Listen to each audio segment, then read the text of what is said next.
យើងស្លាញ់គ្នាដំបូងអូនថាច្បាស់លាស់តែជាមួយនឹងបងហើយធ្វើឲ្យម៉ាក់ប៉ាអូននិងម៉ាក់ប៉ាបងខ្លាចជាដុតលំប៉ុន្តែសន្យាវាអត់ន័យ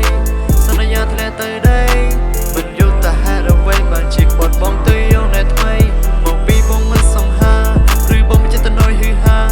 ឬមួយក៏អូនលុបលន់មិនចេះស្អាតឆ្អន់នឹងសេចក្តីស្នេហាក្បត់ចោលនៅរឿងទាំងអស់ហើយធ្វើខ្លួនដូចគ្មានបញ្ហាខ្ញុំមិនចង់ជួបទៀតទេស្នេហាអើយស្នេហា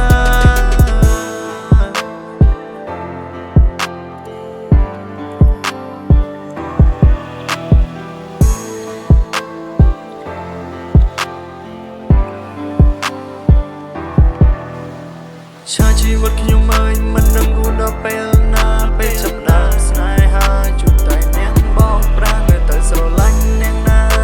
ក៏គេសុំបដូរខ្លាំងឬចង់ឲ្យខ្ញុំមកលត់តទៅរហូតដល់ចាំខ្ញុំគិតមួយថ្ងៃតាំងមួយថ្ងៃហើយទៅជប់រឿងបែបហ្នឹងឬមួយក៏យើងក្រប្រឹងត្រដល់ទាំងរំពឹងអង្គុយម្នាក់ឯងកណ្ដោយកណ្ដែងខំសេចចង់សេចចឹងតែថ្ងៃណាមួយណាមានក្តីសង្ឃឹមI hating feeling ជីវិតមួយនេះមកវិញឆោតដូចដាក់លីងដែលគេចង់ក្រងឬមួយក៏ចូលចេញរួចហើយក៏ទៅបានដល់រស័ព្ទគ្មានអ្នកដេញ And I think I love you គេប្រាំមិនពេញលេញឲ្យខ្ញុំនេះភ័ន្តច្រឡំដែលតន្តែងថាពេញលេញ I do not understand and everything ព្រីមដូចជាស្រមោលដែលមកឃើញស្ទីងដូចពីចាំងពោលថាមានស្នេហាជួបរឿងឈឺចាំ